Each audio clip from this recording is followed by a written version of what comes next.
नमस्कार सभी साथियों को।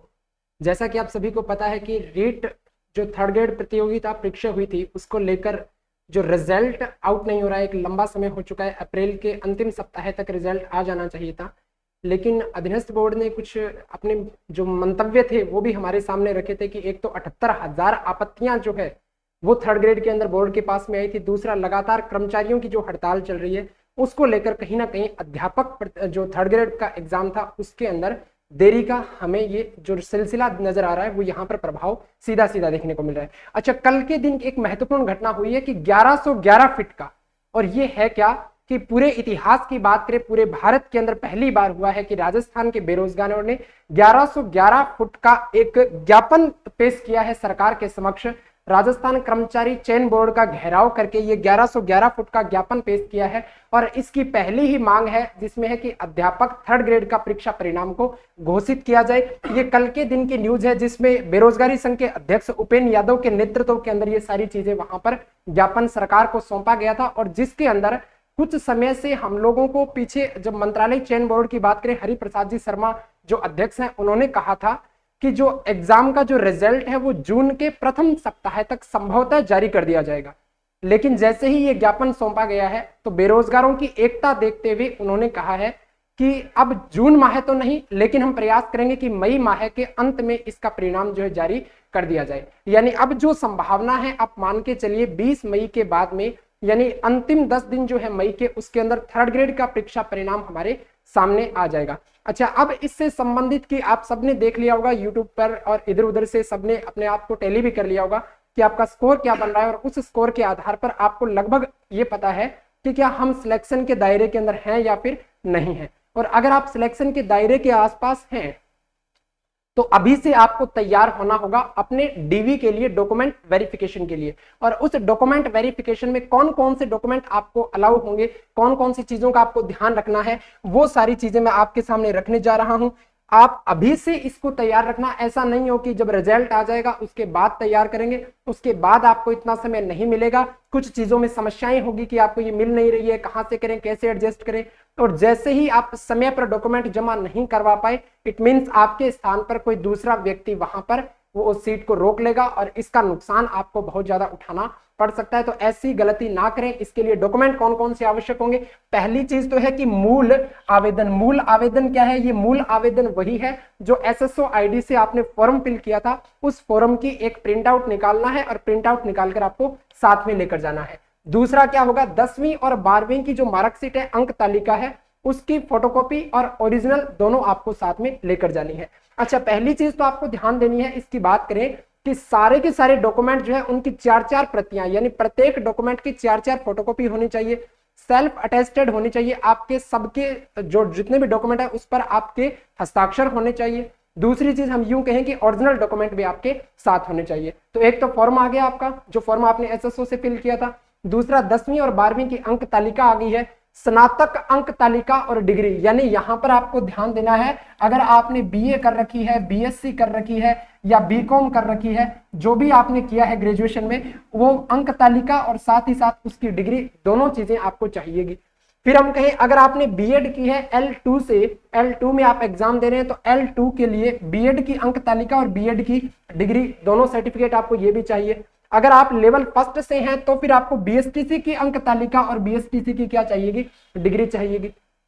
फिर हम कहें बीएड कॉलेज अथवा बीएसटीसी कॉलेज से प्रवेश तिथि प्रमाण पत्र, ये सबसे ज्यादा महत्वपूर्ण है।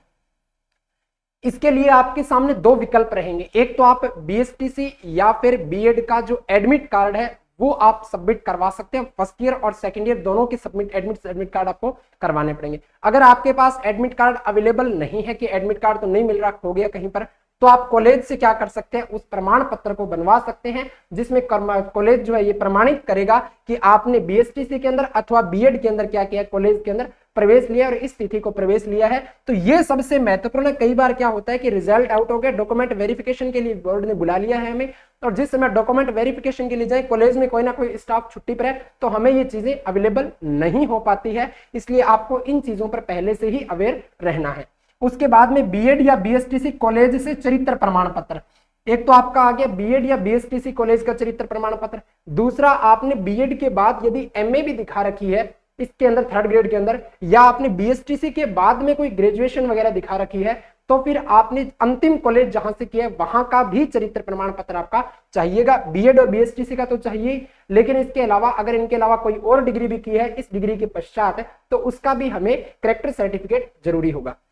फिर कहें स्काउट प्रमाण पत्र, यदि आप स्काउट के अंदर कभी शामिल हुए थे तो उसका प्रमाण पत्र चाहिएगा, अगर शामिल नहीं हुए तो फिर उसके प्रमाण पत्र की आपको आवश्यकता नहीं है। रीट पात्रता प्रमाण पत्र, जिन विद्यार्थियों ने पात्रता एग्जाम दिया था उनका प्रमाण पत्र आपको चाहिएगा। ये क्यों चाहिए? क्योंकि यही तो था जिसके आधार पर हम थर्ड ग्रेड दे रहे थे। किसी ने ऐसे ही डाल दिया कि मेरे तो 90 नंबर बन रहे हैं और मैं थर्ड ग्रेड का एग्जाम दे रहा हूं, तो वो वेरीफाई हो जाएगा कहां से? 9 नंबर विकल्प रीट से लेकर।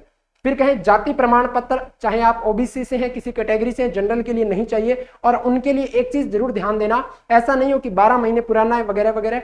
यहां पर जो कर्मचारी चयन बोर्ड है उसने विज्ञप्ति में साफ लिखा था कि जिस समय परीक्षा फॉर्म अप्लाई किए जा रहे थे, परीक्षा फॉर्म अप्लाई करने की अंतिम तिथि से पहले, और कितना पहले, 6 माह पुराना नहीं होना चाहिए और अंतिम तिथि से नया नहीं होना चाहिए। इसका मतलब क्या हुआ?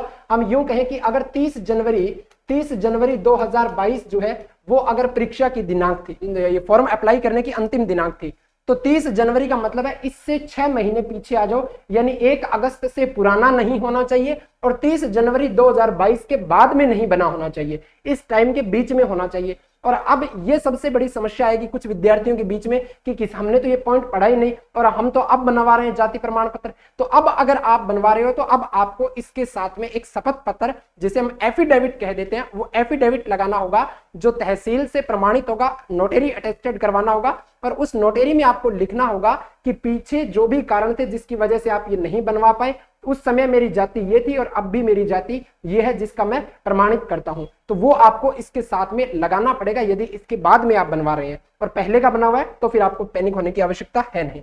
मूल निवास प्रमाण पत्र, आप कहां से निवास करते हैं उससे संबंधित भी तथ्य आपको यहां पर एक डाटा उनको सबमिट करवाना होगा। नेक्स्ट हम बात करें, अगला पॉइंट, पहचान प्रमाण हेतु आपका आधार कार्ड भी आपको ओरिजिनल भी लेकर जाना है, प्रति भी उसके लेकर जाने हैं। यदि आपने फॉर्म फिल करते समय 2.5 लाख की इनकम दिखाई है, ठीक है, और 2.5 लाख की इनकम दिखाई है, तो उसी इनकम के बेस पर आपको इनकम सर्टिफिकेट, आय प्रमाण पत्र भी तैयार करवाना होगा। कुछ विद्यार्थी होते हैं कि फॉर्म अप्लाई करना है, 2.5 लाख से कम कर देते हैं, 100 रुपए कम लगेंगे, लेकिन बाद में दिक्कतें आती है, तो वो समस्या यहाँ पर क्रिएट हो जाती है। तो यदि आपकी 2.5 लाख से कम आय है तो सक्षम स्तर से जारी आय प्रमाण पत्र आपको प्रस्तुत करना होगा। यदि आप किसी खेल से संबंधित हैं और कोई उत्कृष्ट खिलाड़ी हैं तो उसका भी प्रमाण पत्र देना होगा। स्काउट का और उत्कृष्ट खिलाड़ी का प्रमाण पत्र क्यों चाहिए? ताकि आपको उसके लिए जो बोनस अंक मिलना है वो यहां से मिल सके। उसके बाद में यदि आप फिजिकल हैंडीक्राफ्ट है, शारीरिक विकलांग है, तो उसका प्रमाण पत्र भी आपको यहां पर तैयार करवाना होगा। यदि विधवा की स्थिति में, विधवा कैटेगरी के अंतर्गत आते हैं, तो एक तो आपको शपथ पत्र देना होगा कि क्या है, मैं विधवा हूं। दूसरा, पति का मृत्यु प्रमाण पत्र भी आपको वहां पर प्रेजेंट करना होगा। नेक्स्ट हम बात करें, यदि तलाक हो चुका है किसी महिला का, तो तलाक होने की स्थिति में जो न्यायालय का डिसीजन था, उस न्यायालय के डिसीजन की मूल और उसकी प्रति दोनों आपको लेकर जानी होगी, जिसे हम कह देते हैं डिक्री। यानी न्यायालय जो फैसला सुनाता है उसे क्या कहते हैं? डिक्री कहते हैं। तो उसकी आपको प्रति और ओरिजिनल दोनों लेकर जानी होगी।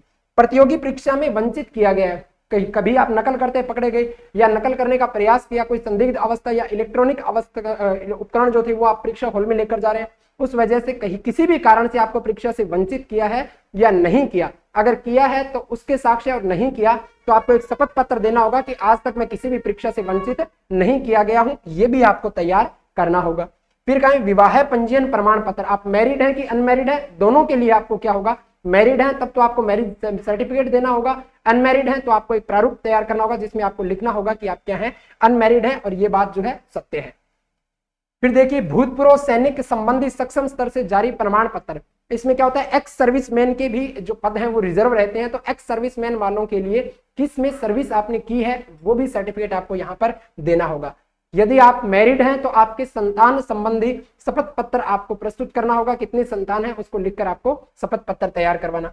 विवाह के समय दहेज स्वीकार नहीं करने का स्व घोषणा पत्र, ये प्रारूप लिखा होगा, इसमें केवल आपका नाम लिखना है, नीचे आपके हस्ताक्षर करने, बाकी इसमें कुछ नहीं है, लेकिन ये एक प्रकार से ये भी आपको तैयार करना है। उसके बाद धूम्रपान नहीं करने संबंधी भी स्व घोषणा पत्र आपको तैयार करना है, इसी प्रकार से ये तैयार होगा। घोषणा पत्र और शपथ पत्र निर्धारित प्रारूप में। ये क्या है, जिस समय आप डॉक्यूमेंट वेरिफिकेशन के लिए जाएंगे, उस डॉक्यूमेंट वेरिफिकेशन में एक फॉर्म होगा और उस फॉर्म के अंदर एक प्रारूप बना होगा और उस प्रारूप के अंदर जहां जहां पर जो चीजें लिखी है वो सब हमको फिल करनी होगी। उसमें क्या लिखा होगा, उसमें ऐसी कोई चीज नहीं है कि आपकी संपत्ति को जब्त किया जा रहा है, ऐसा कुछ नहीं है। उसमें सारी चीजें वो होगी कि जो डाटा आपने फिल किया है ऊपर, उसके जवाबदार आप हैं, उसमें किसी प्रकार के साथ आपका तोड़ मरोड़ नहीं किया गया है और यदि उसमें त्रुटि पाई जाती है तो उसके जवाबदार आप होंगे। वो एक प्रकार का क्या है, यानी आपने जो डॉक्यूमेंट पेश किए हैं उसके आधार पर आपसे पूछा जा रहा है कि उसमें कोई भी गलती नहीं होगी और गलती अगर है तो फिर उसके जवाबदार आप स्वयं होंगे, सरकार उसके लिए कोई भी जवाबदारी नहीं लेने वाली। क्लियर है? तो ये सारे तथ्य रहे किससे संबंधित। जो पात्रता एग्जाम रीट की बात करते हैं, थर्ड ग्रेड का जो एग्जाम हुआ उसका रिजल्ट मई एंड में आ जाएगा और रिजल्ट आते ही सरकार जो है तुरंत प्रभाव से प्रक्रिया प्रारंभ कर देगी डीवी के लिए। और जैसे ही डीवी हो जाएगा तो फिर ज्वाइनिंग भी इनको देनी होगी क्योंकि आगे इलेक्शन भी आ रहे हैं। तो सरकार इस प्रक्रिया को फटाफट लेकर चलने वाली है और इतना फटाफट लेकर चलेगी क्योंकि थर्ड ग्रेड की एक और नई भर्ती सरकार देने वाली है। वो इसलिए क्योंकि पद खाली है, रिक्त हैं थर्ड ग्रेड फर्स्ट ग्रेड के, और उनको यदि नहीं भरा गया तब सरकार को आगे वोट नहीं मिलने वाले। इसलिए सरकार क्या है, यहाँ पर पदों की जो संख्या है वो बढ़ाकर और नोटिफिकेशन जो है वो हमारे सामने आउट कर आचार संहिता से पहले रखने वाली है। और उसकी जानकारी के लिए कौन कौन सी वैकेंसी आने वाली है उसके वर्गीकरण का भी प्रारूप जो कल पेश किया गया था 1111 फीट का, उसके अंदर यहाँ पर लिखा गया है कि जो 1 लाख पदों की घोषणा की गई थी उनका वर्गीकरण किया जाए और उनके नोटिफिकेशन भी आउट किए जाए। तो कौन कौन सी वैकेंसी होगी उनको लेकर हम अपने नेक्स्ट सेशन में चर्चा करेंगे। अब के लिए केवल इतना ही, इजाजत चाहता हूँ। जय हिंद, जय भारत।